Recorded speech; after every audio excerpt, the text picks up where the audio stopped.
Partenaire particulier. Partenaire particulier. Ouais. C'est lundi. Yes, sir. C'est Monday. Oui, monsieur. Le meilleur jour de la semaine, évidemment. Comme tout le monde le sait maintenant. Les gens le sachent.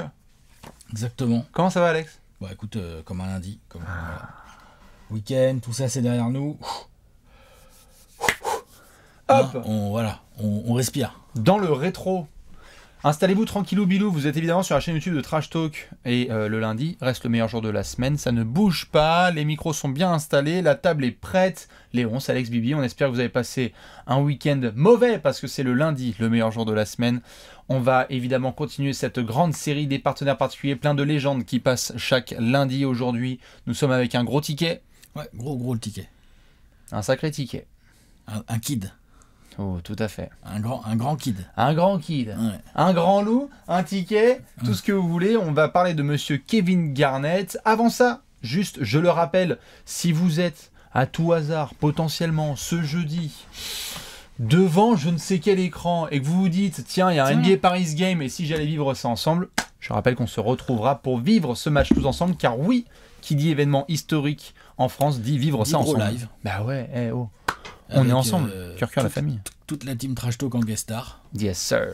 C'est quand même pas rien. Ça s'annonce particulièrement lourd. Ah non, c'est clair, c'est pas souvent. Donc si vous connaissez la chaîne depuis longtemps, bah on l'a déjà fait il y a 3 ans. On se fera livrer du quinoa et du pamplemousse. Ouais, évidemment qui ne se fait pas livrer du quinoa pamplemousse devant les matchs de la NBA à Paris. Rendez-vous aux alentours de 20h. Le match est à 21h ce jeudi entre les Bulls et les Pistons. Ouais. Donc voilà, le rendez-vous il est pris. On va respecter le line-up habituel. Vous le savez, dans Partenaire Particulier, chaque semaine, on prend un joueur et on prend l'aspect plutôt des coéquipiers. Alex, récemment, on a fait quel joueur marquant? On a fait du LeBron pour Noël. LeBron pour Noël, on a fait du Charles Barkley, on a fait du Steve Nash. Oui. Avant, on avait fait du Pat Ewing, du Kevin Durant, du Nico Batum. Timmy Duncan. Tim Duncan, tout à fait, c'est vrai qu'on l'a fait. Ah bah on a oui, fait la vidéo Spurs. Ouais, c'est ça. La vidéo spéciale Spurs. On n'en fera pas d'autres. Et aujourd'hui, c'est une vidéo spéciale Wolves. Voilà. Ou ça dépend. Voilà. Ou pas. Ou enfin. Alors. Oui, mais non. Enfin. En tout cas, honnêtement, on commence à avoir quelques partenaires particuliers derrière nous. Ouais. Il n'y a pas tant de mecs que ça qui sont tellement moins bien entourés par rapport au talent qu'ils ont eu.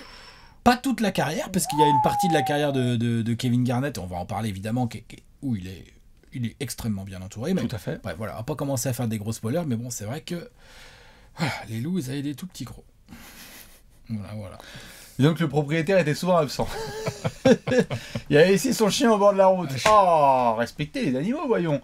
Non, on va en parler tout à fait en détail, Alex, t'as raison de le souligner, parce que si vous connaissez un petit peu les épisodes précédents, on s'était insurgé, on était complètement fous sur l'épisode de Patrick Ewing, réalisant comment ça, il a été entouré ainsi, quitte à se prendre les fans des Knicks dans les genoux et les gencives. Avec Kevin Garnett, on va quand même tirer la tronche. Et je veux bien voir ce que les fans des Wolves vont avoir à y redire. Comment ça, Troy Hudson? On va voir.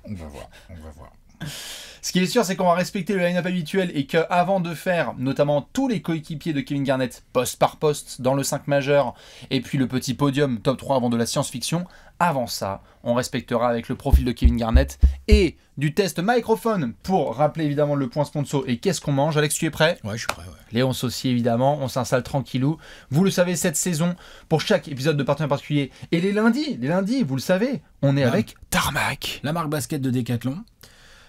Qui a un partenariat avec cette belle ligue qu'est la NBA, partenariat qui permet à Decathlon de nous régaler avec pas mal de produits à l'effigie de franchise NBA. Donc il y a pas les Wolves. Il y a du textile. Non, je ne crois pas. Mais il y a Faudrait voir pourquoi. Mais Boston peut-être. Il y a Boston. Tout à fait. Faudrait voir pourquoi, tu as une punchline à placer? Non, pas du tout. Voilà, c'est la punchline. Il faudrait voir pourquoi. C'est un peu la punchline. Il y a du textile, il y a du sac à dos, il y a des chaussures. Donc ouais, il y a les Celtics, il y a les Lakers, il y a les Nets, il y a le Heat. Il y a les grosses franchises. Il y a les Warriors. Tout à fait. Voilà. Donc quelques grosses franchises comme ça. Disclaimer, pas de Hawks, pas de Suns. Vu les saisons qu'ils font en même temps, je suis pas sûr que ça soit forcément le truc le plus vendeur de la Terre. C'est sûr, mais le recommandé est parti. Oui, par contre, oui. Accusé de réception, le truc. Le RAR. bonne année, mais. Ouais. Bonne année, bonne santé, mais. Voilà. Voilà. C'est vrai qu'on attend la prod quand même. Qu'est-ce que tu veux que je te dise, moi? Qu'est-ce que tu veux que je te dise? En attendant, ils font aussi ce genre de petites choses. Ah oui, tu as sorti ton meilleur hoodie. De ce beau petit rose pâle que j'aime bien, moi. Le rose te va Et si c'est bien. confort, franchement, c'est confort. C'est sympa à porter. Tout à Back fait. in the game, il y a écrit.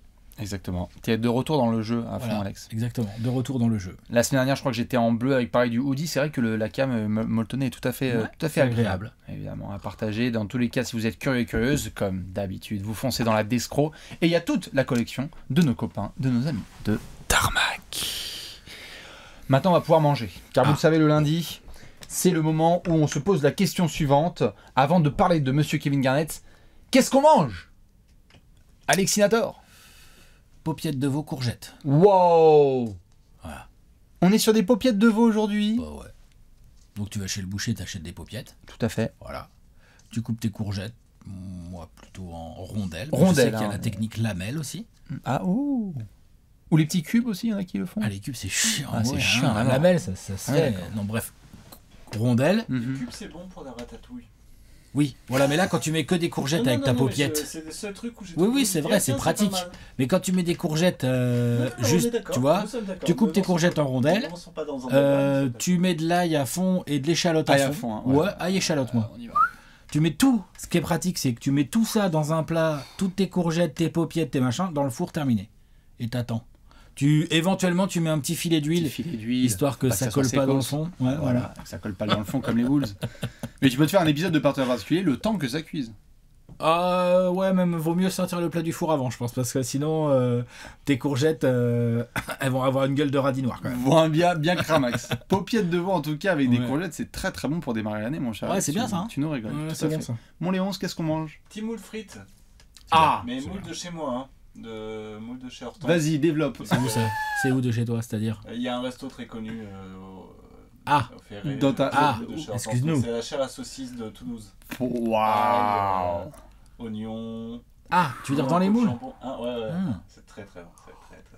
Voilà, n'hésitez pas chez Hortense. Et un peu de vin blanc. C'est vrai que sur les moules, je suis très marinière, moi, classique. Oui, mais c'est pour ça. Il faut changer. un peu. Mais alors, dans quel team êtes-vous hein Marinière, ail, curry, ça Provençal. dépend. Provence, oh là là, Provençal. Provençal, c'est carrément, bon, ça. Ça, c'est très très bon. Hein. Arrosé de vin blanc, tout ça, j'imagine.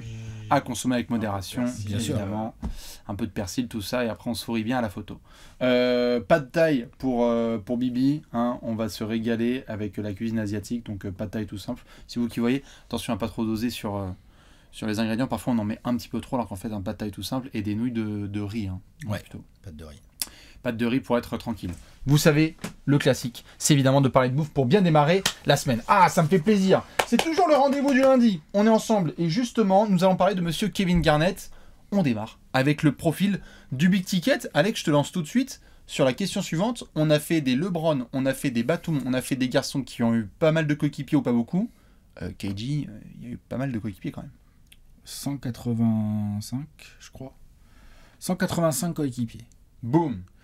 En même temps, il est resté 21 saisons en NBA, le monsieur. Donc c'est vrai que tout de suite, 21 saisons, ça, forcément, tu croises du monde. Pas beaucoup, alors je vais Et comme en plus, pendant les 12 premières saisons de sa carrière, ça a pas mal tâtonné autour de lui, faut reconnaître qu'il y a eu un petit turnover de coéquipiers dans les 12 premières saisons. C'est-à-dire qu'il a 185 coéquipiers, je pense que franchement, il en a 164 dans les 12 premières saisons.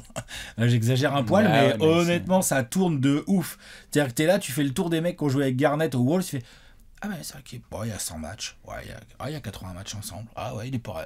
C'est vrai. Bien c'est- sûr, bien sûr, bien sûr. Et d'ailleurs, la carrière de Garnett est divisée en 3 catégories, c'est-à-dire le désert à Minnesota. La tentative de respect. Après, je suis vache, hein, parce qu'il a fait des grandes choses chez les Wolves. Quand même. Et au moment où on parle, il représente toujours la meilleure période de l'histoire des Wolves, Kevin Garnett. On est d'accord ou pas? En tout cas, il va falloir Et que pourtant, 48 voilà. Towns boss pour aller le remplacer. Voilà. Ensuite, il est allé, on va en parler, il est allé aux Celtics. Dans un transfert. Pendant 6 saisons, il est resté aux Celtics, 6 saisons bien garnies. Ouais. Là, on est sur du panier bien garni. C'est-à-dire que tout ce qu'il n'a pas eu pendant 12 saisons, en 6 saisons, Bah, il est rentable. hein, il a rentabilisé de ouf l'autre. Hein. De 30 à 36 ans, il a dit bon. Et faut que je après, rattrape. et on n'en parlera pas énormément dans cette vidéo, il a joué pour les Nets. Non. Si. Non, Et- c'est alors. Si, tu te rappelles pas, Alors. même Bargnani lui faisait baisser les yeux à l'époque. Il n'y a qu'une école qu'on doit choisir, Alex. Parce que si pour Steve Nash, on dit qu'il a joué que pour 2 franchises, alors on doit dire que Kevin Garnett n'a joué que pour 2 franchises. Bon, je suis d'accord, ça me va. Ouais. ça me Deal. va. Ouais, Allez, ça me refaisons va. l'histoire avec Trash Hop, Talk. c'est bon. Ça me va, puisque c'est une fin quand même bien crado. Ah oui. Et ce qui est rigolo, c'est que la meilleure partie de sa carrière, il la doit quand même, pour une grosse part, à un homme qui s'appelle Danny Ainge, qui a monté un double trade de grand malade mental à l'été 2007. Et la pire partie de sa carrière, il la doit aussi à Danny Ainge, qui l'a envoyé à Brooklyn, C'est ça qui est agréable. en prenant tous les pics de Billy King. Enfin, en même temps, Danny Ainge, tu peux pas lui en vouloir. L'autre, il voit les Nets avec Billy King arriver, il fait... Ah, ben attends, on se parle là, on parle bien là, Oh. on parle français là. Oh. Je vais te donner Paul Pierce, je vais te donner Kevin Garnett, mon gars. Et je vais même te mettre Doc Rivers dans le trade. Non, mais il avait mis. Ils ont mis Doc Rivers pour aller aux il a pas Clippers. mis Jet Terry et il a aussi mis dans le Jason trade. Terry qui est dans le trade d'une manière ainsi. Et là, Billy King, il a fait bah d'accord, qu'est-ce que tu veux? Tous mes pics, d'accord. Oh la vache, tout ça coaché par Jason Kidd. Voilà. Let's go. Et du coup, cher fan des Celtics, mais si vous êtes fan des Celtics, vous le savez, c'est grâce à ça que vous avez Jason Tatum, Jalen Brown, Brad plein d'autres Stevens. choses. Robert Williams. Enfin, pas mal de choses, ouais. Tout ce que les Celtics ont fait ces dernières années vient de ce Ouais, trade, évidemment. ouais. Donc voilà, Kevin Garnett, pour en revenir à nos moutons, ça démarre par 12 saisons de folie. Faut le dire. De folie en sortie de lycée. Il est drafté 5e. Number 5. Il est drafté 5e de la draft 95. En sortie de lycée, il est gros comme mon petit doigt. Par contre, il salit les gens quand même. Il joue poste 3 sa première saison. Ça se tâtonne un peu. Et après, direct derrière, il se met à salir les gens. C'est un phénomène. On Ouais. rappelle qu'au moment un où freak. débarque, tout à fait, au moment où Kevin Garnett débarque en NBA, ce n'est pas du tout la tendance de prendre des lycéens. On a eu quelques garçons qui ont fait le boulot, et on l'a eu précédemment, notamment il y a eu du Moses, du Spencer Haywood Non, qui mais il n'y en avait a fait. pas eu des masses. Mais il n'y en a pas eu des masses. Et en fait, Kevin Garnett est. Vous pouvez parler à Kobe, à Allen Iverson. Alors, on pouvait parler avec Kobe, mais vous pouvez demander à l'époque à Kobe, à Allen Iverson, à Tracy McGrady, à Kwame Brown, à tous les garçons qui sont passés après. Celui qui a réouvert les portes, c'est Kevin Garnett. C'est le lycéen qui est recruté où on va dire bon, bah très bien. Alors Kobe, on va le prendre ensuite. Je cite Iverson parce que c'est la même génération, mais évidemment il a fait de la NCAA. Tout à fait, il a fait la fac. Mais on va avoir après tout un tas de lycéens, les Jermaine O'Neal, notamment les Tracy McGrady. Amaris Stoudemire. Amaris Stoudemire. Bien sûr, bien sûr. Tous ces gars-là ont souvent dit, c'est quand même Kevin Garnett qui réouvre les portes. Et donc quand il débarque en 95, t'as raison de le souligner, on oublie, c'est un ailier mais squelettique, qui a beaucoup joué en intensité parce qu'il a défoncé Squelettique, athlétiquement mais qui les... rebondit bien, par Tout à contre, fait. hein. Mais il a défoncé les plus petits physiquement du niveau lycéen parce qu'en fait il était tellement dominant athlétiquement que tu ne pouvais pas faire grand chose. À Farragut Academy du côté de Chicago et avec Ronnie Fields, je crois la légende Ronnie Fields Ouais. avec qui il était, et d'autres garçons évidemment dans Caroline du Sud, c'est un phénomène qui va quand même prendre très peu de temps avant de dire à la NBA que c'est une future star. Je veux dire, Minnesota, à la fin des années 90, lorsqu'on commence à avoir, et on va en reparler après, les débuts des Marbury et d'autres garçons, etc., on se dit que ça peut être une des équipes de l'an 2000 hein, autour de KG et On se Marbury. le dit, bien sûr. Ouais. Bah, Marbury, après, il va pas rester hyper longtemps, Ouais. mais on va en parler, évidemment. Donc, il y a ces 12 saisons aux Wolves, avec en point d'orgue le début des années 2000, où Kevin Garnett, en fait, est soit dans la discussion MVP dans le top 5, hein, soit MVP, comme la saison 2003-2004. Énorme saison MVP 2003. Où il est MVP, mais je veux dire, c'est des stats de ses 24 points, 14 rebonds, 5 passes d'ess, 2 interceptions de compte, genre un truc dans ce genre-là. Je les ai sous les yeux, si tu ouais, veux. vas-y. 24,2 points, Voilà. 13,9 rebonds, Voilà. 5 passes, 1,5 interceptions, 2,2 comptes, 50% au tir et 80% au lancer. C'est le meilleur ailier fort de la planète cette Et année-là. alors ça joue des deux côtés du terrain. Hein. Bah, KG. Kevin Garnett, ça attaque très très très bien. Très très vite, il développe un petit shoot dans le périmètre bien relou, parce qu'après sinon Kevin Garnett en transition, bon laisse tomber, c'est obligé.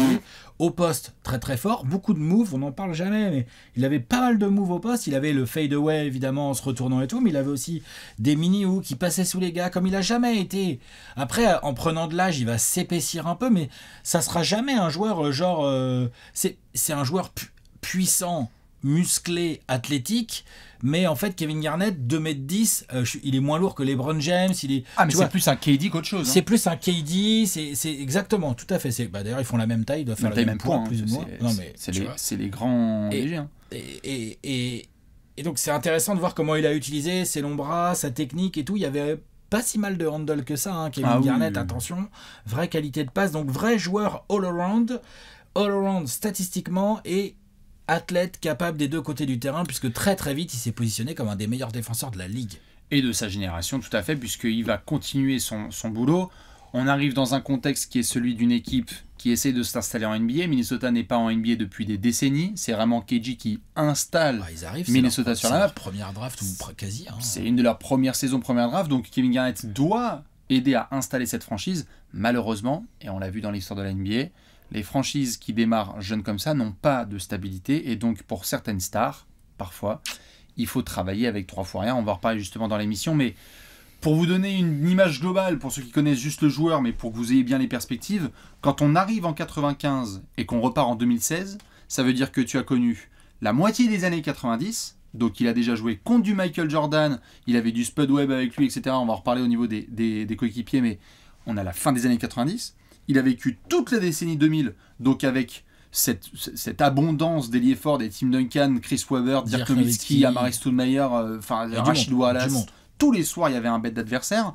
Et le début des années 2010, où en fait là, ça va devenir de plus en plus compliqué pour lui, parce que tu as dit, ça commence en 3, c'est un ailier fort, Vite fait, ça 3. finit en 5. Ouais, ça finit en 5, parce qu'il fait partie de ces joueurs. On a fait Tim Duncan en partenaire particulier, qui peut clairement jouer poste 4 ou poste 5.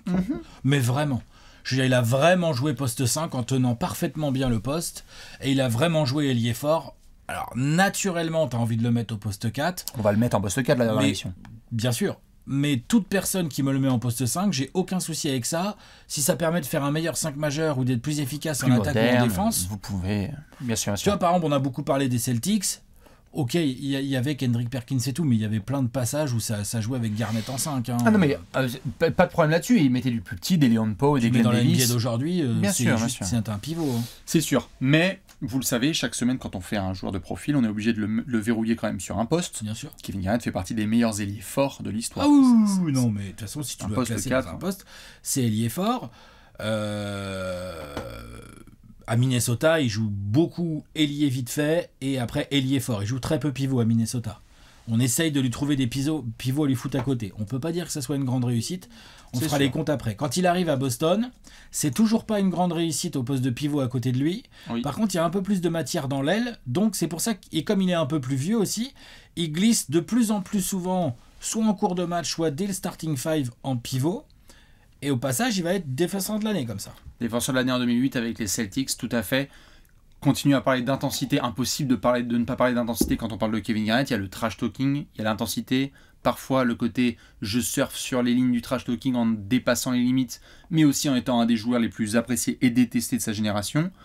Au moment où on parle, mesdames et messieurs, Kevin Garnett est le joueur qui a pris le plus de rebonds défensifs de l'histoire de la NBA. Attends, il a été genre 3 ou 4 fois quasiment de suite meilleur rebondeur de la ligue déjà. Bien sûr. Donc quand vous prenez 20 saisons avec très souvent du 80 matchs, et que vous avez à chaque fois tous ces rebonds défensifs, KG, il va falloir du boulot pour que quelqu'un aille le chercher au rebond défensif. Quand il y avait un shoot qui était loupé, c'est pour le numéro 21 de Minnesota ou le numéro 5 de Boston. Ah, il fait ses écrans, il est grand, il est puissant, il a de la détente, tout de suite ça se complique pour lui piquer un rebond. Hein. Et puis bon, pour finir, je pense qu'on peut l'acter. Hein. Minnesota, il y a plein de gens, on le voit dans la communauté Trash Talk, qui ont peut-être justement grandi dans les années 2000. Ah non, mais... Tu es fan des Wolves parce que Kevin Garnett. Numéro 21, point barre. Exactement. Tu n'es pas fan des Wolves parce que Sam Cassell et Latrice Weber, etc. À la limite, pourquoi pas, mais voilà. C'est KG. Ah oui. C'est un de ces gars où en fait, quand on parle d'une franchise, il n'y a pas de débat. Dominic Wilkins, c'est Atlanta. Minnesota, c'est Kevin Garnett. C'est pas Dejounte Murray, Atlanta ? Non, pas tout à fait. D'accord. Par contre, c'est étonnant. Est-ce que c'était une balle perdue? Non, mais tout à fait, tu peux. Voilà. Mais par contre, c'est étonnant. Autant on est d'accord sur le postulat de c'est le joueur, c'est cette franchise. Son maillot, il n'est pas retiré encore, Minnesota. Non, mais on sait pourquoi. Oui, mais ça nous énerve, mais au moins on sait pourquoi. Il y a de l'embrouille. Kevin Garnett, il y a toujours eu de l'embrouille toute sa carrière, et d'ailleurs même son après-carrière. Oui. Pourtant, il a des techs, il a des avis qui sont assez intéressants dans les émissions auxquelles il peut participer, les podcasts et tout. Moi, je trouve que souvent, il débarque avec des trucs. Voilà, c'est une tête, je pense, bien faite et tout. Mais c'est vrai que ce soit sur le terrain ou en dehors du terrain, il adorait s'embrouiller et ça continue. C'est aussi ça qui l'a rendu avec toute cette énergie, toute cette agressivité. C'est ce qui fait qu'il a sa carrière. Le putain de défenseur, le leader. Kevin Garnett, c'est un vrai leader. Genre, jouer avec Kevin Garnett derrière toi en train de protéger le panier et de boucher les trous et de gueuler pour replacer la défense, tu sais que ça va quand même te changer bien la vie. Bien Quand sûr, tous les soirs tu vas à la guerre. même. Exactement. Et si jamais tu te fais passer, il y a Kevin Garnett derrière toi. Bien Donc, sûr. tu sais que... Après, ça a toujours créé des discussions, cette histoire de leadership, parce que moi je suis totalement d'accord avec toi et je suis pas objectif sur Kevin Garnett parce que j'adore ce joueur. Et quand on a fait le top 100 all-time, j'aurai l'occasion d'en reparler là dans l'émission. Je pense que c'est un des mecs qui a été les moins lotis, vernis au niveau de comment il a été entouré. Mais son leadership a été parfois remis en question parce que on voyait que lorsqu'on arrivait au premier tour des playoffs et qu'il fallait se farcir certaines confrontations, ça tenait pas sur la durée. Mais est-ce que c'est la poule ou l'œuf? Est-ce que c'était parce qu'il était mal entouré ou est-ce que Kevin Garnett n'avait pas le leadership? Ouais, après, il y a ce côté qui est énervant chez Kevin Garnett, ce côté un peu leader qui flanche ou grande bouche qui assume pas aussi parfois, Bien sûr. qui lui a joué des tours. Et d'ailleurs, c'est aussi ça qui change beaucoup sa carrière quand il va à Boston. Mhm. C'est qu'à Boston, il y a d'autres gars sérieux autour de lui, du lourd. Limite, oui, Kevin Garnett est le pilier, le leader défensif de ces Celtics, mais il n'est pas le patron. C'est pas le patron. C'est pas le. En fait, c'est pas le. C'est pas son équipe. C'est le. Comment dire? C'est pas son équipe. C'est pas son équipe. C'est mais pas chez c'est lui. le. Ouais, je vois. Tu vois ce que je veux dire? Il y a un autre gars dans cette équipe qui assume le côté c'est chez moi. C'est le co-directeur. Ouais, c'est ça. Mais il y a quand même un autre gars dans cette équipe qui assume. Voilà, il y a Paul Pierce, hein, tu vois, qui est là et qui assume le côté. Déjà parce que Paul Pierce, c'est Boston. Celtic sa vie, quoi. Et que Garnett se fait transférer dans l'équipe de Paul Pierce.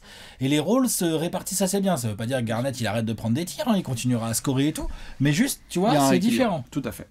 Voilà pour le profil complet de Monsieur Kevin Garnett. Évidemment, avant de faire la transition, je pose la question, mais elle est quasi toute répondue.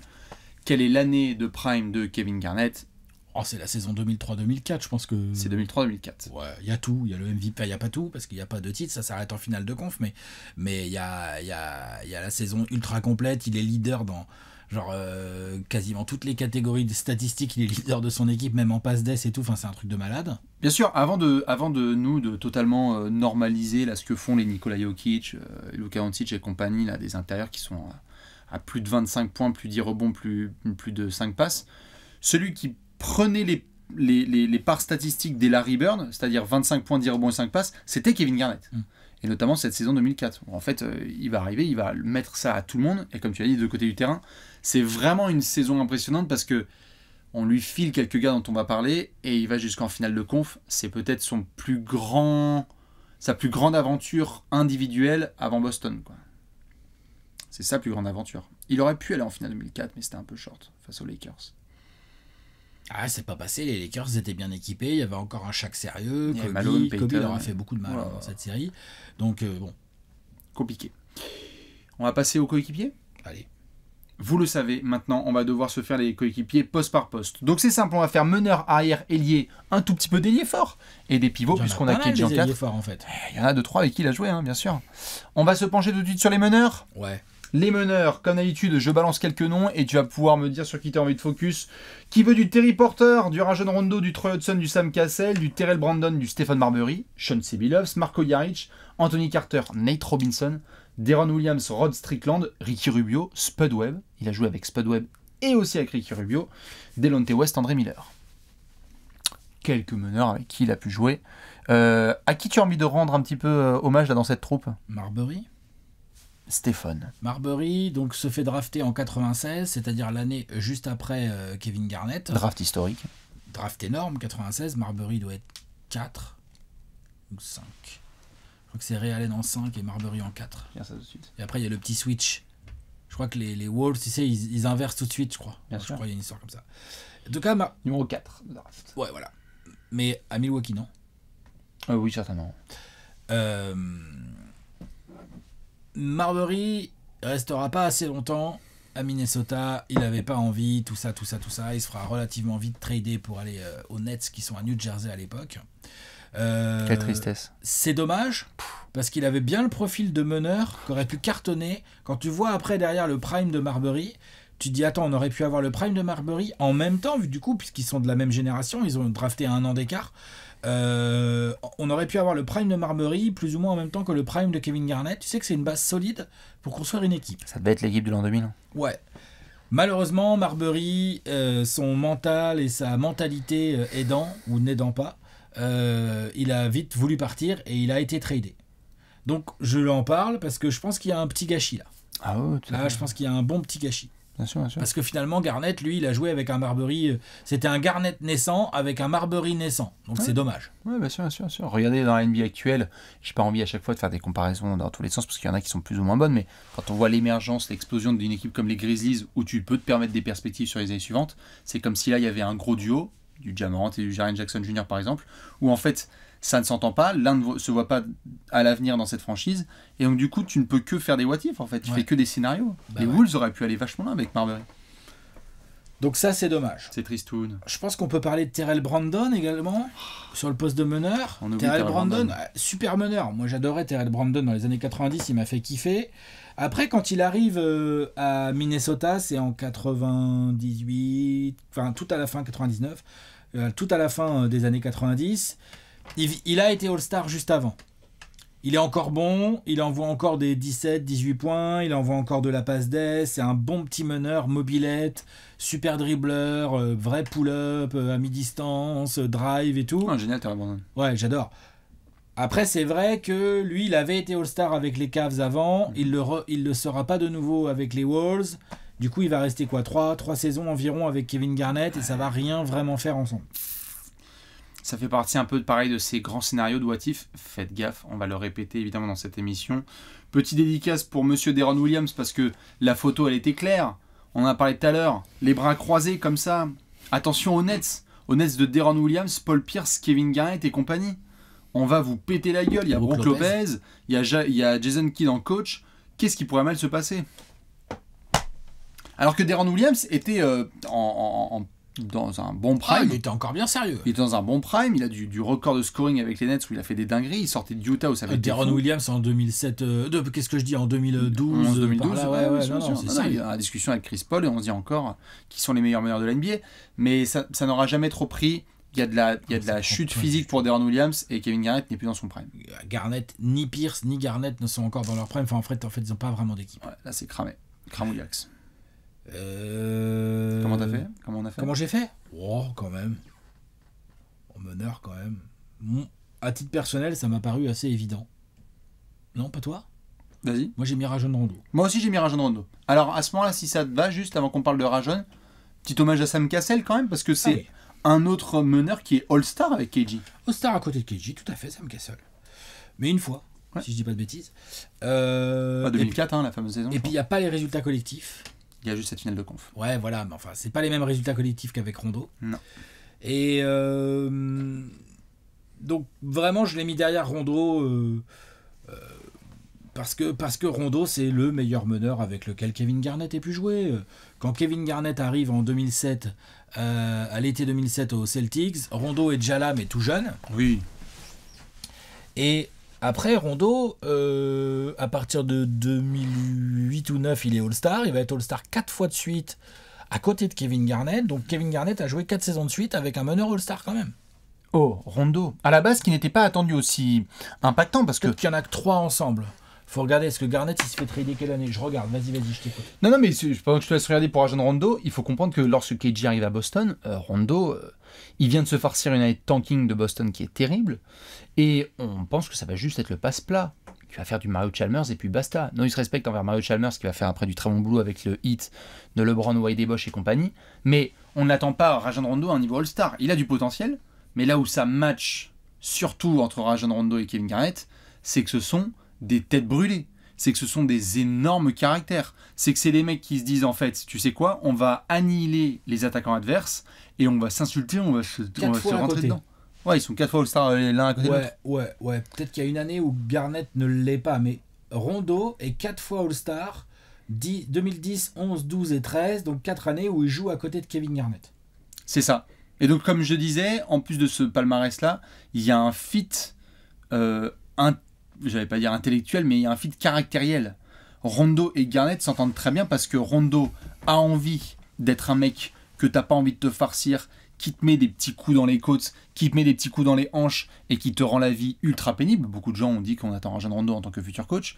Et Kevin Garnett adore faire ça, rendre ses adversaires fous. Donc, moi je suis d'accord, j'ai mis Rondo aussi. Mais c'est marrant à quel point Défensivement, c'était un beau duo aussi. les deux, ouais, exactement. Les deux étaient super. Et Rondo remercie aussi KG pour l'avoir permis d'élever son niveau de jeu. Ah bah ouais. Je pense que ça aide quand même bien. C'est le meilleur meneur qu'il a eu en carrière. Ouais. C'est une évidence. Ouais. Sam Cassell a discuté pendant 5 secondes. Ouais, non. On a discuté vite fait, mais non, C'est ça. c'est Rondo. Disons que Cassell a été peut-être, avec Stephen Marbury, le meilleur meneur offensif, scoreur. Pas Marbury, parce que Marbury, il a vraiment joué trop naissant. Ouais. Mais Cassell, peut-être, oui. Cassell. Après, en global, Rondo, oui, c'était un moins bon scoreur. Shooter, notamment, que Sam Cassell, évidemment. Déjà, Rondo, au niveau du shoot, c'est compliqué. Par contre, Rondo, il a plusieurs saisons à 11 passes décisives à côté de Kevin Garnett. Donc, offensivement, Rondo... Chef d'orchestre. Ouais, tout à Ouais. fait. On passe aux arrières. Ouais. Qu'est-ce que t'as comme liste? Chez les arrières, je peux te balancer du Leandro Barbosa, du Zach Lavine, du Isaiah Ryder, du Joe Johnson, Randy Foy, Jason Terry, Rashad McCants, Ricky Davis, Avery Bradley, Marquis Daniels, Fred Hoiberg, pour les fans des Bulls, Doug West, Tony Allen, Ray Allen, Anthony Piller, Trenton Hassell et Eddie House. Voilà quelques arrières qui ont pu jouer aux côtés de KG. De qui parler, tiens, chez les arrières avec Kevin Garnett? Parce qu'il y a eu du petit monde. C'est moins fourni quand même que à la main. Je te confirme. Hein? Je te confirme. Parce que celle-là, j'ai pas inventé la roue. Il n'y a pas beaucoup de gros titulaires là-dedans. Ouais. Alors, il y a eu... Moi, j'aime beaucoup Tony Allen. Ouais. Style. Pareil, pas un génie offensif, mais alors, pour jouer à côté de Garnett... Quand tu commençais à jouer Rondo, Allen, Garnett... Ouais, ça n'a pas duré malheureusement si longtemps Non. que ça, parce que Tony Allen s'est blessé salement. Il s'est blessé, puis après, il est allé à Memphis. Et après, il a Memphis. Ouais. Donc non, bien sûr, mais juste le délire était Ouais. cool. Là, ça devait te brailler dans les oreilles. Ah, Et puis attention, si tu laisses traîner le ballon, t'as plus le ballon. En fait. c'est ça. Malheureusement, quelques essais avec des garçons comme Ricky Davis. Bon, bah alors là, c'est vraiment les essais de... Attends, yes, move du management. On va te mettre enfin ton All-Star Guard à côté de toi. Parce que Ricky Davis a fait 2-3 dingueries, hormis des tentatives de triple-double avec les Cavs en balançant la balle contre sa propre planche. C'était un mec qui scorait au début des années 2000, mais c'est n'importe quoi. Enfin, ça n'a jamais été un one-two punch. Ça a été un punch, donne-moi ton punch. Enfin, Ouais, c'est un rien du punch, tout. ça a été un punch. Zach Lavine, tu l'as cité. C'est parce qu'en fait, Kevin Garnett est revenu faire une petite saison aux Wolves. Ben oui, mais il est La tout mini. saison 2015-2016, si je ne dis pas de bêtises, où Garnett revient faire une pige aux Wolves, un peu pour le baroud d'honneur et tout, puis je Bien trouvais sûr. ça assez classe, moi. Ah, moi j'ai bien aimé. Vraiment qu'ils reviennent dans cette franchise à qui il a tout donné. Et là, il y avait Zach Lavine tout jeune. Après, on peut pas dire qu'ils aient forcément performé ensemble. Il s'avère qu'ils ont porté le même maillot et Ouais, qu'il y a au eu même une transaction moment. sympa. Mais oui, c'est d'ailleurs marrant que tu mentionnes cette saison 2015-2016 parce que la saison d'avant, il y a ce trade 2014-2015.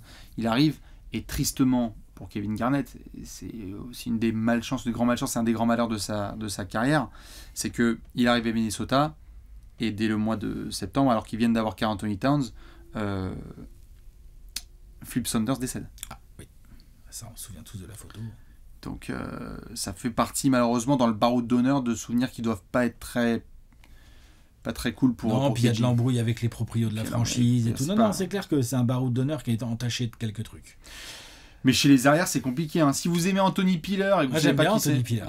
Tapez Anthony Piller, Kobe Bryant. Ça Ça va vous faire rire. Ceux qui veulent des grosses manchettes, des grosses patates dans la gueule quand même. Hein. C'est pas Après, tous il y les a jours. du Avery Bradley, je t'ai entendu citer Eddie House et tout, mais c'est vrai que c'est très compliqué, ce qui du coup laisse le choix assez simple sur le poste 2 en fait. Non? C'est Ray Allen. C'est Ray Allen. Mais regardez droit dans l'objectif là et dire à Kevin Garnett aujourd'hui ton meilleur arrière c'est Ray Allen. Ils se sont réconciliés. Mais si, ils se sont réconciliés. Tu manges toi ces trucs Tout comme va ça bien. là. Arrête. Tout va bien. Il n'y a pas eu un post Insta? Il y a eu retrait de maillot de Kevin Garnett à Boston qui a fait c'est sympa de te voir Ray Allen ce soir et je pense que t'es le prochain à avoir ton maillot retiré à Boston. Nous rompichons. Oui, on rompiche fort, qu'est-ce que tu veux. En attendant, qu'il le veuille ou non, notre ami Kevin, il a joué avec un Ray Allen. Comme lui, d'ailleurs, comme Kevin Garnett, qui quand il est arrivé à Boston était Ça plutôt fait fils cran en dessous. en fin de prime et voire plus. Mais en fait, avec sa discipline incroyable, Ray Allen, l'athlète, l'hygiène de vie et tout, mine de rien, il a joué 5 saisons à côté de Ray Allen. Sur ces 5 saisons, 3 fois Ray Allen a été All-Star à côté de KG, donc c'est quand même sérieux. On est sur du grosso modo 17-18 points, 3 rebonds, 3 passes de moyenne sur 5 saisons, alors qu'il a bien passé la trentaine et tout, en 47-40-90. Hein. Ah ouais. C'est Ray Allen quand même. Hein. Parce qu'il n'a pas joué avec beaucoup de shooters de ce niveau-là. Bon, tu Non. diras, Ray Allen, en même temps, pas grand monde n'a joué avec des Pas shooters vraiment de on a ce joué niveau-là. avec ce niveau-là. Mais c'est quand même important. Ray Allen, pour moi, est l'arrière important dans la carrière de Kevin Garnett, quoi. Il y a Ray Allen qui passe les 2500 tirs à 3 points de Reggie Miller sur une passe de Rondo. Bon, bah, tout ça, c'est sous les yeux de Kevin Garnett, tu vois. Ils ont gagné un titre ensemble. Bon, après, évidemment, il y a de l'embrouille. Ray Allen, il va à Miami, tout ça. Je comprends. Mais le problème, c'est que les autres arrières, là, qu'on a cités. Ah non, mais il y a un gouffre. C'est le Grand Canyon. Hein. C'est ça, le truc. Non, mais ça fait c'est que Ray Allen, encore aujourd'hui, il joue mieux qu'eux. Ah, mais vraiment. Mais bien sûr. Non, mais il y a pas de... C'est chaud. J'allais le dire, c'est marrant que tu mentionnes ça, parce que j'allais le dire, sur le poste d'arrière, il n'y a même pas eu de débat ou de discussion. Allez-y, si vous voulez, décaler. Mais autant sur la main, on a pu commencer à parler de Marbury et de Sam Cassell, autant sur le poste d'arrière, c'est d'une violence. Et là, on rentre vraiment dans ce dont on a parlé en début de vidéo. Attention, parce que autant on s'est régalé sur les meneurs, autant là sur l'arrière, on vient d'avoir une petite tendance là. Mais si je comprends bien, et qu'on enlève donc Ray Allen, mon cher Alex, on a dit qu'il y avait eu 12 saisons de Kevin Garnett à Minnesota. Dans l'histoire des Wolves... On met pas le backcourt, on met aucun backcourt. Dans l'histoire des Wolves, qui est le meilleur meneur et arrière de Kevin Garnett à Minnesota, c'est quoi? C'est Cassell. C'est Sam Cassell avec qui en arrière? Marbury, du coup. Tu fais un duo, bah qu'est-ce que tu as quoi? Tu vas pas mettre Fred Hoiberg ou... Randy Foy, Isaiah Ryder. Ryder qui a donné son nom au dunk. Tu décales Sprewell en 2. Bah si. Voilà. C'est ça qu'il faut faire. Qui peut jouer 2, hein, Sprewell. Hein. Oui, bah, c'est même son poste au départ. Oui. Après, on l'a plus vu dans l'aile, mais franchement, moi, j'ai pas de problème à voir Sprewell en 2. Hein. Mais c'est d'une violence. Sprewell en 2, je le mets derrière Ray Allen, par exemple. Tout à fait. Pour le 5 majeur, je veux dire. Mais c'est d'une violence. Refaites-vous cette liste. Hein. La liste des joueurs qui ont joué sur les lignes 1 et 2. Non, c'est... compliqué. À Minnesota, c'est trop compliqué. Donc, on est obligé de prendre... à Boston. Rondo et Ray Allen de Boston, tout à fait. Est-ce qu'on va faire la passe de 3 au poste d'ailier? Je sens que le suspense est insoutenable. Je te confirme qu'au poste d'ailier, pour le coup, au poste d'ailier, au moins, voilà, il y a une belle liste là. Tu vas nous faire une belle liste pour le poste d'ailier. Vas-y, je t'en prie. Eh bien, est-ce que vous connaissez Andrew Wiggins?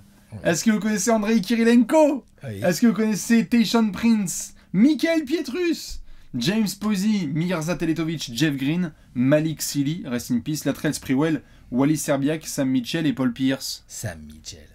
Sam Mitchell, le mentor de Kevin Garnett. Peut-être que ceci explique cela. Il y a quelques bons joueurs. Ah si, quand même, il y a des bons joueurs. Tom Gugliotta, tu le mets pas là, tu le mets en 4. Ah, je me suis dit que c'était un 4. Ouais, je suis d'accord. Tu peux le mettre en 3. Il a joué 3 un peu. Il a joué 3, c'est un scoreur, quoi. Donc ces mecs-là, tu les mets un peu, c'est un ailier, quoi. Tout à fait. Walid Cherbiak. Moi, j'ai toujours eu une affection particulière pour Walid Cherbiak. Comme les fans des Pacers adorent avec Tyrese Haliburton en ce moment. Et puis surtout, il fait partie de ce type de joueur, alors lui, dans la NBA actuelle. Ah bah oui, tout à fait. Attention, il n'y a pas de problème. Walid Cherbiak dans la NBA actuelle, attention. Il n'y a pas de problème. All-Star Bien sûr, à côté de Kevin Garnett. À côté de Kevin Garnett, oui. Un de ses rares. Oui, la saison de... Ah bah, je l'ai pas noté. Ils sont combien? C'est 2002. 2002, il est All-Star, il est en 19 points, avec 5 rebonds et 3 passes, donc c'est quand même sérieux. En 51, 45, 83. Shooter. Oh. Ah, shooter de ouf. Dans l'histoire des Wolves, ils sont combien à avoir été All-Star avec Kevin Garnett? Bah, il y a Cassell, Cherbiak, Gugliotta. Marbury, bah non. Puis au niveau des pivots, je préfère pas en parler. Non mais donc, Wally oui, Serbiak, non, mais avant l'arrivée, Alex, de Sam Cassell, justement, je pense qu'on va faire le tour, mais... Vas-y, continue, je regarde. Non, mais je disais, parce que Terrell Brandon, tu l'as dit, c'est du avant, c'est avec Lucas qui est Terrell Brandon, c'est avant. Non, j'allais dire, avant l'arrivée de Sam Cassell, dans ce transfert-là, qui permet d'entourer Kevin Garnett enfin avec du Latrell Sprewell et du Sam Cassell, le meilleur coéquipier. Là, vous demandez aux fans des Wolves du début des années 2000, vous leur demandez qui est le meilleur coéquipier de la carrière de Kevin Garnett à Minnesota avant l'arrivée de Sam Cassell, c'est Wally Serbiak. Ou Tom Gugliotta. Ouais, franchement. Ah, quand même. Ouais, tout à fait. Mais bon, Serbiak. Sous-côté de ouf ce joueur. Oui, tout à fait. Mais oui, sinon, en ailier pur, allez, on a Walid Cherbiak. Et c'est d'une violence rare, cette phrase. Walid Cherbiak joue des coudes là avec du Marquis Daniels, du Scalabrine, du Teletovic. Tu as cité Teletovic? Oui, Mirza. Du James Posey, du Sprewell, du coup, vu qu'on le met pas chez les arrières, on le met quand même chez les ailiers. Oui. Juste pour la parenthèse, on avait quand on voit a posteriori... Ouais, lui, il a pas été All-Star à côté de Qui Kevin ça Garnett. J'ai regardé Latrell Ouais, Non, je pense pas. Vas-y, je vais regarder. Je pense qu'il a été avec les Warriors et puis basta. Ouais, je pense aussi. Faut quand même vérifier. Non, j'allais dire, a posteriori, on a vu ce que l'effet de Draymond pouvait avoir sur un Andrew Wiggins. Ah non, il est cramé. Sprewell. Non, il a été avec les Knicks aussi. Il était All-Star avec les Knicks. Ah oui, bien sûr. Hein. Puis il a pris la quicheta, comme on dit. Alex, tu sais, on a vu a posteriori ce que Andrew Wiggins avait pu avoir grâce à l'effet Draymond Green et la structure Warriors. Et on adorait ça. Tous les ans, tu as eu Andrew Wiggins en Gérard et on se disait peut-être qu'il y a un truc. Quand Andrew Wiggins est drafté à Minnesota et que Kevin Garnett est de passage, tout ce dont on rêve, c'est que KG transmette son cœur, ses couilles, ce poumon, c'est le côté dégoulinant de KG à Andrew Wiggins. Je pense que l'idée était là, mais qu'il n'avait pas la structure autour. L'exécution n'a pas été. Ouais, Je pense que l'exécution pour mais je pense qu'il n'a pas la structure. Draymond Green, il peut dire ça, mais à côté, il y a Bob Myers, Stephen Curry, Steve Kerr. Lui, à côté, il avait Randy Foy, Rashad McCants et Karl Anthony Towns. C'est compliqué. Mais Wiggins et Kevin Garnett ont bien collab. Non, mais c'est vrai que sur le poste ailier, c'est vite torché. La vérité. Hein. Ouais, Paul Pierce. Ça fait 3 joueurs de Boston. Ouais, mais attends. Paul Pierce, pour le coup. Non, bah, il n'y a pas de. Je veux dire, non seulement la concurrence n'est pas dingo, mais en plus, pour le coup, Paul Pierce, il a joué plus de 500 matchs avec Kevin Garnett. Ils ont énormément joué ensemble, puisque c'était l'époque où les deux rataient très peu de matchs quand ils ont joué ensemble à Boston. Ils gagnent un titre ensemble une année où Kevin Garnett est donc défenseur de l'année et Paul Pierce était MVP des finales. Il y a eu un bon truc, ils se sont bien trouvés. Il a été 5 fois All-Star sur les 6 années qu'ils ont joué ensemble, Kevin Garnett et Paul Pierce. Paul Pierce a été 5 fois All-Star, donc quand même. Je sais pas si c'est une coïncidence ou pas, mais Paul Pierce fait ses meilleurs pourcentages au tir en carrière à côté de Kevin Garnett. Ah bah ça peut aider, ouais. C'est sûr que ça occupe les gens sous la raquette. Hein. Ça peut aider. Plus de place pour shooter. Hein. Tout à fait. Surtout que Paul Pierce, fallait voir les années qu'il venait de se bouffer avant. Hein. Vous regarderez la carrière de Paul Pierce pendant 10 ans, parce qu'il a joué 10 saisons avant de voir Kevin Garnett arriver. Tu regarderas les effectifs qu'il avait à côté de lui. Attention. Tu sais que forcément la défense a dit bon, on va défendre sur Paul Pierce. À 3. On a gagné. Ouais. Donc voilà, non. Paul Pierce, clairement meilleur ailier ayant pratiqué le basketball à côté de Kevin Garnett. Il était encore un peu dans son prime quand Kevin Garnett arrive. Ils gagnent le titre ensemble. Ils retournent en finale en 2010 ensemble. Ce sont eux les deux leaders. Tu parlais de co-leader. Bon, bah voilà, c'est ça. Ce sont eux, c'est Paul Pierce, Kevin Garnett. C'est les patrons de ces Celtics. C'est l'image de ces Celtics de l'époque. Je suis d'accord. J'ai mis aussi monsieur Paul Pierce. Au poste d'ailier fort, on a eu quelques garçons quand même. Du Glenn Davis, du Joe Smith, du Tom Willota, du Tom Ammons, du Eddie Griffin, R.I.P. Brandon Bass, Leon Poe, Brian Scalabrine, Rachid Wallace, Lafonso Ellis. Je t'ai mis du Chris Wilcox, du André Blatch, du Christian Leitner et du Karl Anthony Towns. Il y a Gary Trent aussi. Et Gary Trent, j'allais dire le papa de Gary Trent Jr. Tout à fait. Je le cite juste parce que le joueur, par contre, vite, voilà, on le met dans la liste. Mais voilà, c'est le papa de Gary Trent Jr. Oui. Leitner n'a pas été All-Star avec les Wolves, il a été avec les Hawks. Ah, la piège. Je sais pas. Sincèrement, je sais pas, je vérifie, comme ça au moins on sait. Je crois qu'il a été All-Star avec les Hawks et pas avec les Wolves. Avec les Hawks, mais pas avec les Wolves. Non, il est parti avant. Après, Leitner et Garnett, ils se sont croisés, mais 10 secondes, quoi. Non Ouais. Je sais pas. Ah bah ouais. Ouais, 10 secondes. Non, ça compte même pas, franchement. Ça compte même pas. Ils se sont croisés 10 secondes à l'aéroport de Minneapolis. Merci. À l'aéroport de Minneapolis. Et ben voilà. Ah, c'était toi le futur. Ouais, d'accord. c'est ça. C'est moi qui prends la suite. Ouais. Karl Anthony Towns, ils se sont croisés aussi, un petit peu rapidos. Et puis là, Garnett, il était quand même. Et Garnett, il était cramouillac. Et Karl Anthony Towns a débarqué donc dans une franchise où Garnett s'embrouillait avec le management et où le coach qui l'avait drafté venait décéder. Donc pas facile aussi pour Karl Anthony Towns. Bon, les ailiers forts, évidemment, on les laisse de côté. Big Baby Davis, tu l'as cité, quand même. Big Baby. Ouais. Mais tous ces garçons, ils sont au poste 4. On va pas. T'as pas mis un 4 en 5. Oh là là. On va parler des pivots. L'envie ne manque pas. Attention, ça va grincer très fort. Écouter ton. Voilà. Parce que dis donc, moi je trouve que le poste le plus faible, c'est le poste de pivot. Parce qu'au moins sur les arrières, il y a Ray Allen. C'est-à-dire qu'au moins sur les arrières, il y a un Hall of Famer qui est un des meilleurs shooters de tous les temps. Puis vas-y, en pivot, il y a quoi ? Vas-y, dis-moi. Kendrick Perkins. Voilà. Shaquille O'Neal. Ouais, bah enfin. attends. Jermaine, non. Ouais, attends. Prime Shaq. Mais non. Jermaine O'Neal. Pareil, c'était pas du tout. Dean t'es cramé. Garrett. Rachon Nesterovic. Mark Madsen. Les gens ils connaissent même pas les noms que tu dis là. Cherokee Parks. N'oublie pas Arvin Johnson. Steven Grofion. Michael Olowokandi. Mark Blount. Mason Plumlee. Brooke Lopez. Reggie Evans. Et je voulais terminer avec Jérôme Jordan, Nenad Kersic et Oliver Miller. Excuse-moi, il n'y a pas de titulaire en NBA quasiment dans tout ce que tu as cité. Shaq.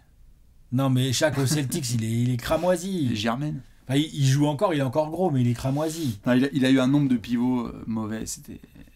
Il n'y a pas de vrai pivot titulaire NBA dans tous les noms que tu viens de citer ou je me trompe? Bah, il y en a un qu'on va foutre titulaire. Quand Qui même, ça? Ah non, pas moi. Qui ça? Oh! Non, qui ça? Rachaud. Oh ouais, non. Ouais. Ah ouais, j'ai j'ai mis Rachon Nesterovic en pivot. Ah d'accord, ok, bah non. T'as fait comment? Ah moi je mets Gugliotta en 4 et Kevin Garnett en pivot. Je veux une équipe qui joue au basket moi. En plus j'aime beaucoup Gugliotta, j'avoue c'est un de mes petits joueurs coup de cœur, ça de l'époque des années 90, j'adorais ce joueur. Ah ouais. Scoreur de ouf. Ouais. Et Garnett il peut te tenir le poste 5 sans problème. J'avais Mais besoin de tout à l'heure- Rachaud. J'ai besoin de ma raquette Rachon Nesterovic, Kevin Ouais, Garnett, mais ils tu m'ont vois, trop les marqué. All-Stars à côté de Garnett quand même, Nami Gugliotta. Bon, c'est les jeunes années de Garnett, hein, parce que Ouais, c'est pas le KG qu'on a connu par la suite. c'est pas le même KG. Par contre, Gugliotta, lui, il est là, il fout ses 20 points, il prend un bon rebondeur bien sérieux, bien costaud. Ça compte, ça intercepte, il sait faire beaucoup de choses. Ah non, bien sûr. Poste 3, poste 4. Tu vois, t'as un front de court, Paul Pierce, Gugliotta, Garnett. Moi, j'aime bien. Et puis, enfin, donc ton représentant dans le 5 majeur de Kevin Garnett, ton représentant des Wolves, c'est Rachon Nesterovic. Mais justement, vous savez à quel point c'est de la C'est merde bon, ça. ce qui a été mis autour de Waouh. Monsieur Kevin Garnett. C'est qu'en pivot titulaire, on doit foutre Rachon Nesterovic. Parce que si vous voulez, vous pouvez décaler, mais en fait, c'est juste pour rentrer dans la gueule de Kevin McHale et des décisionnaires de Minnesota. Parce que je vais le dire, je l'ai redit, et il faudra le séquencer autant que vous voulez jusqu'à ce que ça rentre dans votre crâne. Je pense que Kevin Garnett est une des superstars et un des talents qui a été le moins entouré de l'histoire de la NBA. Ce mec, intrinsèquement, il pouvait regarder tous les autres. Il pouvait regarder Dirk, Duncan, Rashid Wallace, Chris Webber et dire, vous savez quoi, je vous emmerde. Ouais, c'est vrai. Sauf que lui, il n'a pas eu Popovich, Parker, R.C. Buford, Ginobili, David Robinson, etc. Il n'a pas eu Mark Cuban, Don Nelson, Steve Nash, Michael Finney, etc. Il n'a pas eu tous ces Je suis gars. d'accord, je suis d'accord. Cette émission, c'est l'évidence, et je suis content de la faire, de l'évidence à quel point Kevin Garnett a été mal entouré. On a foutu que du Boston. Ah, au moins, Danny Ainge, il savait ce qu'il faisait. Il a Et pris- tu m'aurais mis Kendrick Perkins, j'aurais pas eu de problème. Arrête, faut arrêter. Non mais attends, tu sais quoi? Il y a des gens, je suis sûr, là, qui vont mettre... Moi, je préfère Rachaud. Dans ça. Bah, il y a des gens, je suis pas étonné s'il y en a qui mettent Perkins parce que c'est dans le souvenir. Mais Perkins, c'est à ce moment-là, c'est-à-dire que t'as 4 Celtics autour. Ouais, puis en plus, Perkins, pour le coup, je suis désolé, mais là, pour le coup, pourquoi Perkins plus que Rachon Nesterovic dans ce cas-là? Parce que c'est. Non.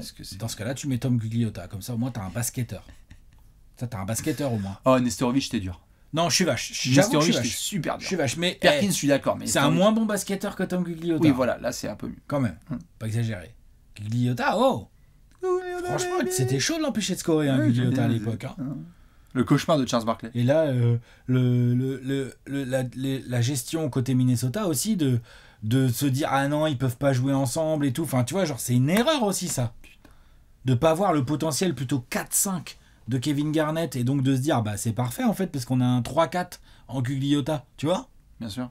Donc en fait, cherchons plutôt un bon meneur. Cherchons un bon arrière. au lieu d'empiler les pivots de 2m15, 125 kg qui savent pas jouer. C'est compliqué. Ah non, moi c'est Gugliotta dans le 5. Moi. Et Garnett il joue 5 et puis c'est tout. Magnifique. Et bien justement, je vais montrer tout ça. Le voici, le 5 majeur all-time autour de monsieur Kevin Garnett. On est d'accord sur Rajon Rondo, Ray Allen et Paul Pierce. Et après, Alex a décidé de nous foutre Kevin Garnett en pivot avec Gugliotta au poste 4. Et j'ai mis monsieur Rachaud, la légende Nesterovic. Vous mettez qui vous voulez, bien évidemment, dans vos... Léon, s'il est content. Ah Léon, ça lui fait un peu de Merde, où est-ce que je fous KJ? Du coup, je comprends rien. on va le mettre juste après. On On va donner les tablettes Allez, les petites tablettes, ouais. parce qu'on va devoir faire un top 3. Et évidemment, vous le savez, dans le top 3, c'est Ça tout devrait simple. aller, hein. Oui, hein, ça devrait être assez rapide. Hein. Ils sont verts, mais il faut savoir de quelle franchise. Vous allez devoir mettre vous aussi votre top 3. On sait qu'il y en a qui le font chaque semaine. Les 3 meilleurs coéquipiers. Tu mets les 3 directs sur la tablette. Ah oui, c'est vrai. 1, 2 points, 2, 2 points et 3, 2 points. Les 3 meilleurs coéquipiers dans la carrière de Monsieur Kevin Garnett. J'ai l'impression que je ne vais pas avoir à écrire, mais je le fais quand même. Parce que peut-être que Alex a décidé d'être taquin aujourd'hui.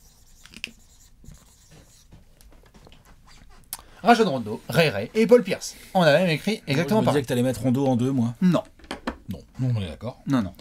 Il y a 2 Hall of Famers et un garçon qui aimerait l'être. Voilà, et puis il n'y a pas de discussion non plus entre Paul Pierce et Ray Allen, je veux dire. Non. C'est vraiment Paul Pierce en 1. Oui, bah oui.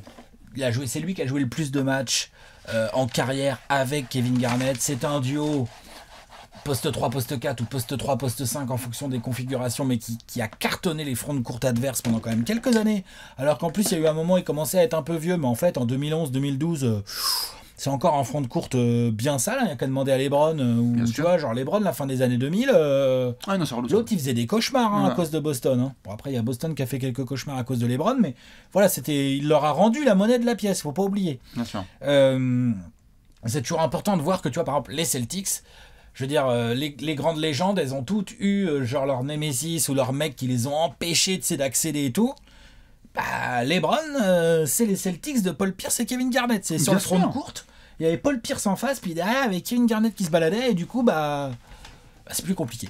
Le entre guillemets détroit de Jordan, ça a été le Boston de LeBron. Voilà, il y a de ça, tout à fait. LeBron reconnaîtra que ce qui lui a permis de passer un cap, c'était pas les Pistons. Désolé, hein, c'est les Celtics. Ouais.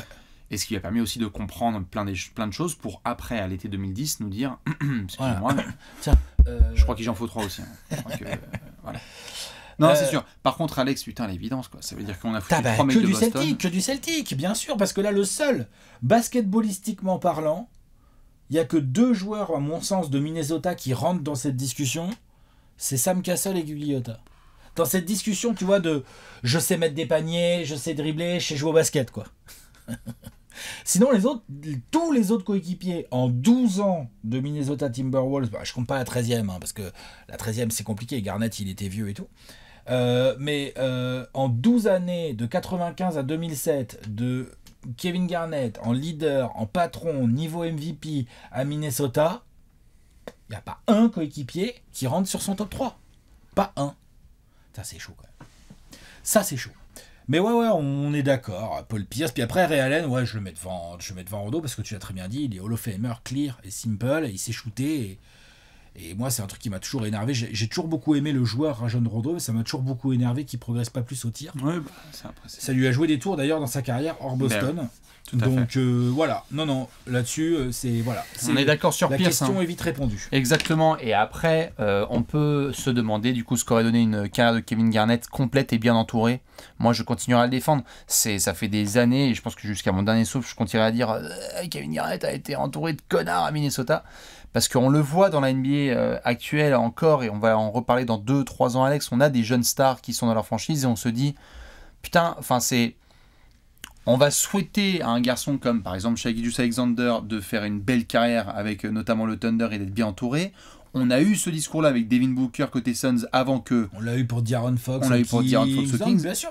Mais il y en a on l'a tout le temps en fait. Tout à fait, mais il y en a qui restent enfermés comme ça pendant 10 à 12 ans. Quoi. J'en vois qui l'ont déjà pour Luka Doncic aux Mavs. Bien Ils sûr. disent les gars, tu vois. On va faire un partenariat particulier avec Kristaps Porzingis en pivot titulaire, non mais oh. Puis qu'on pourra pas d'autre Et Tim Hardaway Jr. Et tu vas Junior en 3, Reggie Bullock en 2. Putain de merde. Bon allez, on va montrer évidemment le top 3 ici, ou sur lequel nous sommes d'accord avec Alex. Nous avons Monsieur Paul Pierce en numéro 1, The Truth, dont le surnom vient de Monsieur Shaquille O'Neal, évidemment. Ray Allen et Rajon Rondo complètent le podium. Ça bombe le torse à Boston, ça chiale très très fort dans Minnesota. C'est pas comme ça qu'on va gagner du respect, bien évidemment. Ça passe par le retrait du maillot du meilleur joueur de votre franchise. On termine avec un peu de science-fiction. Ah oui. Oui, un peu de science-fiction. Alors c'est rigolo parce que la semaine dernière, quand on a fait Steve Nash, j'ai dit Kevin Garnett en coéquipier parfait de Steve Nash, tu te rappelles? Donc tu mets Steve Nash? Non. Ah. Oh bah non, on va varier un peu les plaisirs. Effectivement, La logique veut que tu as envie de mettre un meneur, gestionnaire, créatif, capable de bien gérer et qui peut utiliser toutes les qualités incroyables de Kevin Garnett. Ça, c'est la logique. Mais moi, là, je vais pas du tout être dans la logique. Je vais plutôt être dans, voilà, un truc un peu rigolo, quitte à faire de la science-fiction. Je pense que ça aurait été marrant d'avoir une raquette, tu vois, du genre Garnett Lembeer, par exemple. Putain, j'avais mis Bill Laimbeer. C'est pas vrai. C'est vrai? Incroyable. Ah, c'est bon ça. Ah, Pour bah alors tout, là, pour le côté incroyable, extraordinaire. vraiment. Parce que C'est génial. j'avais soit Laimbeer, soit Dwayne Wade, mais j'avais Laimbeer en Dwayne numéro 1. Wade, d'accord, c'est drôle aussi Dwayne Wade. Donc on est d'accord sur les aspects. Enfin, vas-y, sur le côté leader. Enfin, il y a trop de trucs, c'est génial. Bah disons que en plus je trouve que en raquette pure ça peut être assez complémentaire. Garnett est largement capable d'aller jouer sur les extérieurs et tout. Les deux, il y a des petits shoots, tout ce que tu veux. Lembeer, faut pas oublier qu'il savait shooter, il pouvait vraiment. Il aurait pu laisser la raquette à Kevin Garnett et être dans un corner et foutre des trois. Hein. Bien sûr. Tu vois, en attaque. Et alors, le vestiaire, il filerait tout droit. Alors le vestiaire, il file tout droit. Et alors par contre, les adversaires, ils filent pas tout droit. Parce que là, au niveau écran en mouvement, au niveau coude qui traîne, excuse-moi, j'ai pas fait exprès. Ah bah si, en fait, tiens, j'ai fait exprès. Au niveau baston, bah, ce qui est bien, c'est Kevin Garnett, quand il allait se cacher, au moins, il aurait eu un gars qui se cache pas. Tu vois, un gars pour lui montrer c'est quoi une baston. Parce que c'est un peu quand même l'un des soucis énervants de Kevin Garnett, c'est que le mec, tu fait retenez-moi, sinon je vais le défoncer. Il y a personne qui me retient. Voilà, alors que Bill Laimbeer, lui, par contre, il allonge direct. Tout à fait. Il discute pas. Et puis ça, si KG posterise, un mec, c'est bien Laimbeer qui fait genre grosse merde. Donc voilà, il y avait Rodman aussi, moi, dans ma réflexion. Parce que ça, j'aurais trouvé ça drôle aussi. Rodman, ouais, mais c'est drôle. C'est marrant, putain, on a eu tous les deux. J'ai mis Laimbeer, j'avais mis Wade sur les extérieurs parce qu'il y a le côté parce que t'as envie d'avoir un porteur de balle offensif. Ouais, et puis il y en a des porteurs de balles offensifs, tu vois, j'aurais pu en mettre d'autres, mais il y a un côté. Il y avait. On a eu le sentiment avec Boston, avec l'épisode Boston, qu'il fallait un extérieur numéro 1 pour que Kevin Garnett vraiment s'épanouisse au maximum. Donc j'ai pensé à Wade, mais Laimbeer, ouais, m'est venu tout de suite à l'esprit parce que c'est génial. Les deux auraient tellement bien fonctionné. Ouais. Sale raquette à jouer, ça. Wow. Que tu sois intérieur, extérieur, tout ce que c'est une sale raquette à jouer, ça. On est bien d'accord. Nous avons Monsieur Bill Laimbeer en partenaire particulier de science-fiction pour Kevin Garnett. On a fait le tour du Big Ticket. Évidemment, on attend les fans de Boston, certainement pas de Brooklyn, hein, et de Minnesota dans les commentaires. Dites-nous quel est le joueur qu'on devrait faire la semaine prochaine et dans les semaines à venir. Merci Léon, à la prod. Merci Alex, comme d'habitude. On vous souhaite une excellente semaine et on se retrouve lundi prochain pour un nouvel épisode de Partenaire particulier. Ciao, Des ciao. bisous, à la prochaine. Ciao.